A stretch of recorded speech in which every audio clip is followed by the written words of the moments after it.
আসসালামু আলাইকুম রহমতুল্লাহি বরকাতু। আমি আপনাদের মাঝে আবারও একটা ভানমারা তাবিজ নিয়ে আলোচনা করব বলতে এটার যে নিয়ম কারণ আছে আপনাদের মাঝে আমি শেয়ার করব এবং এটা আমি মন থেকে আপনাদের অনুমতি সহ এই তাবিজটা আপনাদের আমি দিব, যেন আপনারা এই তাবিজটা দিয়ে নিজের কাঙ্ক্ষিত শত্রুকে ঘায়েল করতে পারেন, মারতে পারেন, বশ করতে পারেন, পঙ্গু করতে পারেন, যা ইচ্ছে তাই করতে পারবেন। শুধু উদ্দেশ্য করে তাবিজ করবেন, ওইটাই হবে। এটা 100% কুফরি, 100% কুফরি এবং অনেক পুরাতন একটা বিদ্যা। এই বিদ্যা দিয়ে অনেকেই কাজ করছে। যারা অরিজিনালি তাবিজ কবজ করে অরিজিনাল, তারা অনেকেই এটাতে কাজ করছে, 100% কাজ হয়েছে। কারণ এটা একটা পরীক্ষিত তাবিজ। হ্যাঁ, এটা করছে, কাজ হয় না এরকম ইতিহাস নাই। তো আপনারা যারা করবেন তাদের প্রত্যেকেরই কাজ হবে, এটা আমি গ্যারান্টি দিয়ে গেলাম। আর এই তাবিজটা লেখার জন্য আপনাদের কোনো অনুমতি, কোনো কিছুই লাগবে না, জাস্ট করবেন, হয়ে যাবে। কারণ এটা একদম অরিজিনাল কুফরি তাবিজ। যারা বারবার বিভিন্ন তান্ত্রিক কবিরাজের কাছে কাজ দিয়ে ব্যর্থ হয়েছেন, নিজেরাও ট্রাই করছেন কিন্তু কোনো লাভই হয় নাই, তাদের ক্ষেত্রে কব যে আপনারা এই তাবিজটা ট্রাই করেন। আমি অনুরোধ করব যে আপনারা শেষবারের মতো ট্রাই করেন। আর এটার জন্য তো আপনাদের আলাদা কোনো টাকা পয়সা খরচ হবে না, আমাকে দিতে হবে না। আপনারা নিজেরা করলে কোনো টাকা পয়সা দেওয়া লাগবে না, এমনিতেই ফ্রিতে আমি অনুমতি দিয়ে দিলাম। অনুমতিটা নেওয়ার প্রয়োজন মনে করবো না আমি।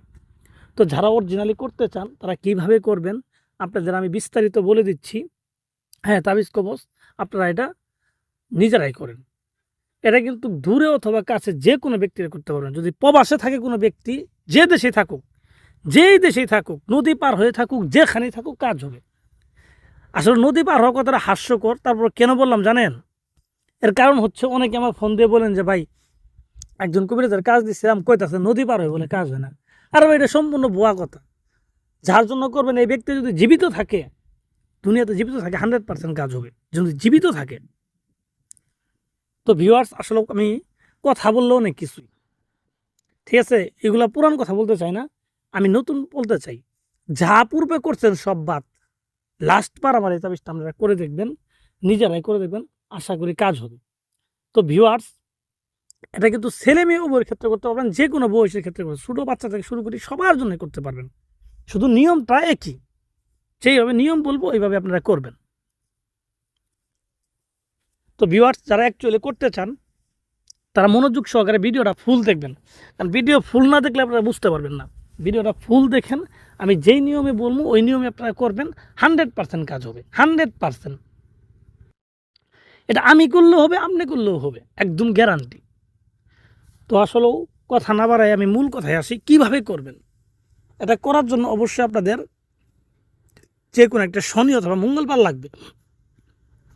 চেষ্টা করবেন শনিবারের দিন ঠিক দুপুরবেলা করার জন্য। 1টা থেকে 2টার মধ্যে তাবিজটা লিখবেন, নিজের ঘরে বসে লিখবেন, কোনো জায়গায় যাওয়া লাগবে না। কারণ শ্মশানে বললে আপনারা বলেন ভাই শ্মশানে আমি যাইতে পারবো না, এটা তো কি বললেন। তো আমি বলছি আপনি নিজের ঘরে বসে জায়নামাজ বিছে সামনে আগরবাতি মোমবাতি জ্বলায়, এগুলা ধূপ জ্বলায় একটা আসন সাজাবেন। হ্যাঁ, চতুর্থ সাইডে গোলাপ জল মাখায় নেবেন। ঘরের মধ্যে কেউ থাকবে না, জাস্ট আপনি একা থাকবেন, একা বসে বসে তাবিজটা লিখবেন। তাবিজটা লেখার জন্য অবশ্যই শত্রুর ছবি লাগবে, এখানে শত্রুর ছবিটা লাগবে 100%। এই তাবিজটাই লিখবেন শত্রুর ছবির উপরে, শত্রুর ছবির উপরে এই তাবিজটা লিখবেন। কি দিয়ে লিখবেন? আপনি নিম গাছের ডাল কেটে কলম বানাবেন, নিম গাছের ডাল দিয়ে কলম বানাবেন, সেই কলম দিয়ে নিম গাছের মানে ওই পাতা, হ্যাঁ, ওর মধ্যে কুমকুম, কাম সিঁদুর, গোলাপ জল, আতর এগুলো দিবেন, দেখবেন একটা কালি হবে। কালিটা দেখবেন এত সুন্দর একটা মানে ঘ্রাণ হবে। এই কালিটা দিয়ে আপনি এই নিম গাছের ডাল দিয়ে যে কলম বানালেন, এই কলম দিয়ে আপনি তার ছবির বিপরীত পাশে এই তাবিজটা লিখবেন।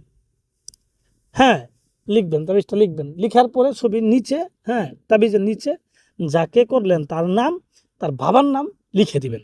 যদি সেই ব্যক্তি মেয়ে হয় সেই ক্ষেত্রে কিন্তু বাবার নাম দিলেও হবে না, সেই ক্ষেত্রে দিতে হবে তার মায়ের নাম, তার মায়ের নামটা দিবেন।